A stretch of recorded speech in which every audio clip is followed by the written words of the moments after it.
గతంలో జగన్మోహన్ రెడ్డి తీసుకొచ్చిన గ్రామ వార్డు సచివాలయం పేర్లను సీఎం చంద్రబాబు నాయుడు గారేమో మారుస్తున్నారు. వాటి పేర్లకు బదులుగా విజన్ యూనిట్లుగా ఆయన చెప్పడం జరిగింది.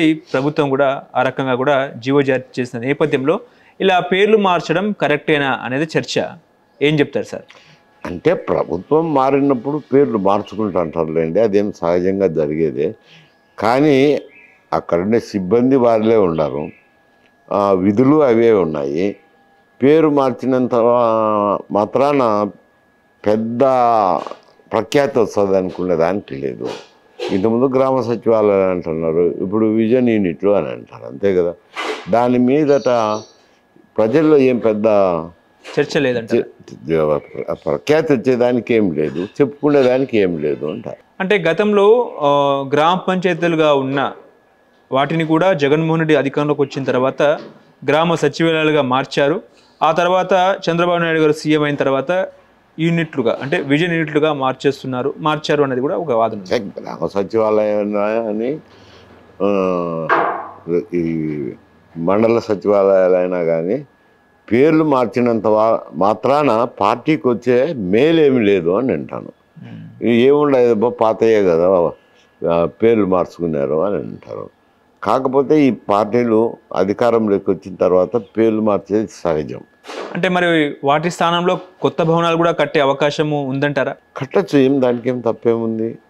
వాటి పేరుతో అంటే ఇప్పుడు భవనాలు ఉండేటి మళ్ళీ కొత్త భవనాలు కట్టాలని చెప్పను, భవనాలు లేనేటి దాంట్లో చోట కొత్త భవనాలు కట్టచ్చు. అంటే గతంలో వైసీపీ ఏమో చాలా చోట్ల అద్దె భవనాల్లోనేమో గ్రామ పంచాయతీ ఆఫీస్ని నడిపించింది. ఆ తర్వాత అద్దె భవనాలకి రెంట్ కట్టలేక కూడా తాళాలు వేసిన పరిస్థితి కూడా మనం చూసాము. ఇప్పుడు ఆ రకంగా ఉంటుందా, లేకపోతే గవర్నమెంట్ ఎప్పటికప్పుడు నిధులు కేటాయించే అవకాశం ఉందా? అంటే ఈ ప్రభుత్వం దగ్గర కూడా అదే పరిస్థితే కదా. చెప్తుంది కదా, దాదాపు ఆర్థిక పరిస్థితి ఏం బాగలేదు. అప్పుడు 11 లక్షల కోట్లు అప్పు చేసినారు. ఆ 11 లక్షల కోట్లకు వడ్డీలు తర్వాత కంతులు గట్టనే దాదాపు 55,000 కోట్ల రూపాయలు పోతుంది. శాలరీలు పోవాలా, జీతభత్యాలు, శాలరీలు, పెన్షన్స్ కూడా పోవాలా. మేజర్ షేర్ వాటికే పోతుంది. ఇంకా మిగిలింది అభివృద్ధికి కానీ ఎక్కువ సంక్షేమ కార్యక్రమాలు తీసుకోవడానికి అప్పులు చేయాల్సిందే కానీ ఆదాయం సరిపోవడం లేదు. దాంతో ఇబ్బందులు పడుతున్నారు. అందువల్ల ఎంత మేరకు ఖర్చు పెడతారనేది అది వారు ఆదాయం పెంచుకోగలిగితే జరుగుతుంది. అంటే గతంలో జగన్మోహన్ రెడ్డి ఏమో 2,800 కోట్లతో ఉన్న పంచాయతీ భవనాలకు పార్టీ రంగులు వేసే పనికి ఖర్చు చేశారు అనేది కూడా ఒక చర్చ నడుస్తూ ఉంది. అంటే అద్దె భవనాలకు డబ్బులు కేటాయించాల్సింది పోయి అదే 2,800 కోట్లతో పెయింటింగ్ వేశారు భవనాలకు అన్నట్టు కూడా మాట్లాడుతున్నారు. అది పెయింటింగ్ వేసినవి చాలా వరకు బకాయిలు రాక ఇబ్బందులు ఉన్నాయి. కాంట్రాక్టులు పని చేసినారు కదా, వాళ్ళకు డబ్బులు ఇవ్వలేదు కదా. మొన్న పులివెందుల్లో జరిగిన జెడ్పీటీసీ ఎన్నికల్లో అదే ప్రభావం చూపింది. ఎందుకంటే అక్కడ కూడా పులివెందుల్లో కూడా చాలామంది పనులు చేసిన వాళ్ళకు ఈ నిధులు ఇవ్వకపోవడము, అట్టే పెండింగ్లో పెట్టినారు. అవి అట్టనే పెండింగ్లో ఉన్నాయి. దాని దెబ్బ కూడా కొట్టింది. అంటే జగన్మోహన్ రెడ్డి తీసుకొచ్చిన పథకాలు ఏంటంటే రైతు భరోసా కేంద్రాలకేమో రైతు సేవా కేంద్రాల పేరు పెట్టారు. రైతు భరోసా, అన్నదాత సుఖీభవ, జగన్న కాలనీలు, ఎన్టీఆర్ నగర్, అమ్మ ఒడి, తల్లికి వందనం. అమ్మ ఒడికి వాళ్ళేమో 10,000 ఇస్తే వీళ్ళేమో 15,000 అన్నారు. ఆ తర్వాత స్కూల్ కన్స్ట్రక్షన్ చెప్పేసి 2,000 తగ్గించినారు. ఆ తర్వాత గోరు ముద్ద వీళ్ళేమో మధ్యాహ్న భోజనం పెట్టారు. విద్యా కానుక వీళ్ళేమో విద్యార్థి మిత్ర, నాడు నేడు జగన్మోహన్ రెడ్డి హయాంలో మన బడి మన భవిష్యత్తును పెట్టారు. మత్స్యకార భరోసా, మత్స్యకారుల సేవలను పెట్టారు. వాహన మిత్ర, ఆటో డ్రైవర్ల సేవలను పెట్టారు. దిశ యాప్ ఏమో జగన్మోహన్ తీసుకొచ్చారు, వీళ్ళేమో శక్తి యాప్ అంటున్నారు. అంటే ఏ పెద్ద తేడా ఏమి లేదు, డబ్బులు అవే. ఒక్క అమ్మవందనంలో మాత్రం పెంచినారు 15,000 అని, 2,000 మళ్ళా స్కూల్ భవనాల రిపేర్ల నిమిత్తం పెట్టుకున్నారు, పండుగ ధరలు ఎంచుకున్నారు. ఇవి లేదు, ఒట్టి చేత మూరేసినట్టుంది. ఎందుకంటే ఒట్టి చేత ఎంతసేపు మూరలేస్తారో ఇదే ఇటువంటి ఏ పనులు చేస్తుంటారు. ఓకే, ఇప్పుడు మొన్న జగన్మోహన్ రెడ్డి వైఎస్ఆర్సీపీ విద్యార్థి విభాగం మీటింగ్లో ఆయన కొన్ని కామెంట్లు చేశారు. ఏంటంటే అన్నీ నేనే చేశా, నా క్రెడిట్ బాబు గారు చూరు చేస్తున్నారు, గూగుల్ నేనే తెచ్చా, భోగాపురం ఎయిర్పోర్ట్ నేనే తెచ్చా, కరోనా టైంలో 17 మెడికల్ కాలేజీలు నేనే తెచ్చా, నేను చెప్పుకోలేకపోయినా అన్నట్టు కూడా జగన్మోహన్ రెడ్డి మాట్లాడుతున్నారు. ఏది నువ్వు చెప్పుకోలేకపోయినారంటే అది రియాలిటీ వస్తే కదా నువ్వు తెచ్చినావు అనేది. అది రియాలిటీ.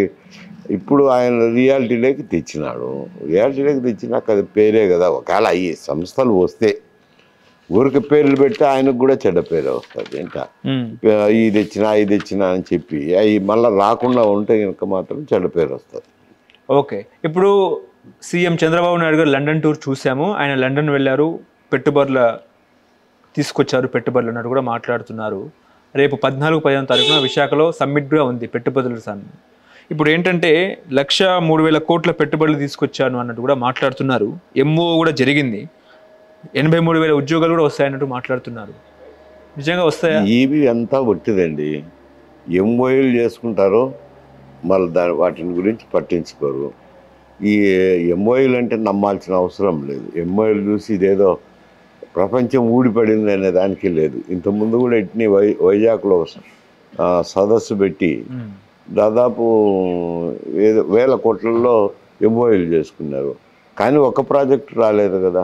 సేమ్ ఈ ఎంఓఏలు ప్రభుత్వం అడిగినప్పుడు, ప్రభుత్వ పెద్దలు అడిగినప్పుడు ఈ ఇండస్ట్రియలిస్ట్ కూడా ఎంఓఏ చేసుకుంటారు, ఎంఓయిందిలే అని. మళ్ళీ అవి వచ్చేదే పెట్టేదే. రియాలిటీలోకి వచ్చి నిజంగా సంపాదించినట్టు, రియాలిటీలోకి లేకపోతే సంపాదించినట్టు. అంటే మరి ఇంకోటి ఏంటంటే 3,000 కోట్ల రుణం తీసుకున్నారు, ఇంకో 3,000 కోట్ల అప్పు తీసుకున్నారు.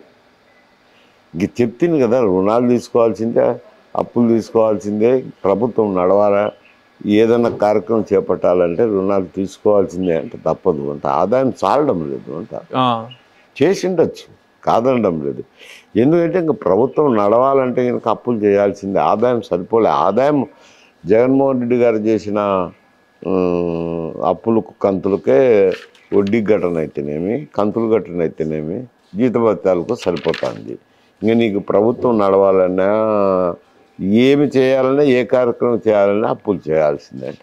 ఆయన ఏమో విజన్ అభివృద్ధి, విజన్ ఉంటేనే అభివృద్ధి అని చెప్పేసి చంద్రబాబు నాయుడు మాట్లాడుతున్నారు. ఏంటి ఆ విజన్ అంటే ఏం చెప్తారు? విజన్ ఏముంటుంది? విజన్ అంటే ఆలోచన. అభివృద్ధి జరగాలి కానీ విజన్ ఉంటే విజన్కే జరుగుతుంది అనే దానికి లేదు కదా. ఊరికి విజన్ అని చెప్పి పేర్లు పెట్టి వదిలేస్తే ఏమొస్తుంది? ఏమి రాదు. ఇంతకుముందు కూడా ఎప్పుడు ఆయన విజన్ విజన్ విజన్ అనేది అది వాడుకపదం అయిపోయింది, ఫ్యాషన్ అయిపోయింది ఆయనకు ఎక్కువ. అంటే ఏముంటుంది విజన్లో? ఇప్పుడు పెట్టుబడిదారుల సమ్మిట్ కూడా ఉంది ఇన్ఫర్మేషన్ టెక్నాలజీలో. అదేవిధంగా క్వాంటమ్ వ్యాలీ అని చెప్పేసి ఈ మధ్య కొత్తగా చెప్తున్నారు.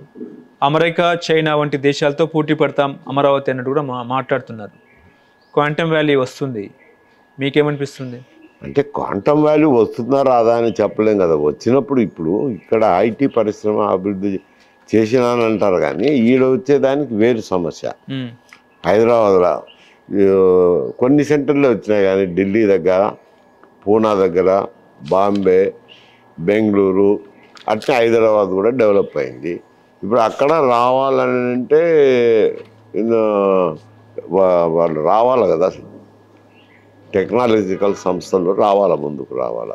ఓకే, ఇప్పుడు హిందూజా కంపెనీ కూడా ముందుకు వచ్చింది, 20,000 కోట్ల పెట్టుబడులకు కూడా గ్రీన్ సిగ్నల్ ఇచ్చిందని కూడా మాట్లాడుతున్నారు. గ్రీన్ సిగ్నల్ ఇచ్చింది అని మాట్లాడితే ఉపయోగం లేదు. రియాలిటీలోకి వచ్చినాకనే దాన్ని కరెక్ట్గా అంచనా వేయగలం.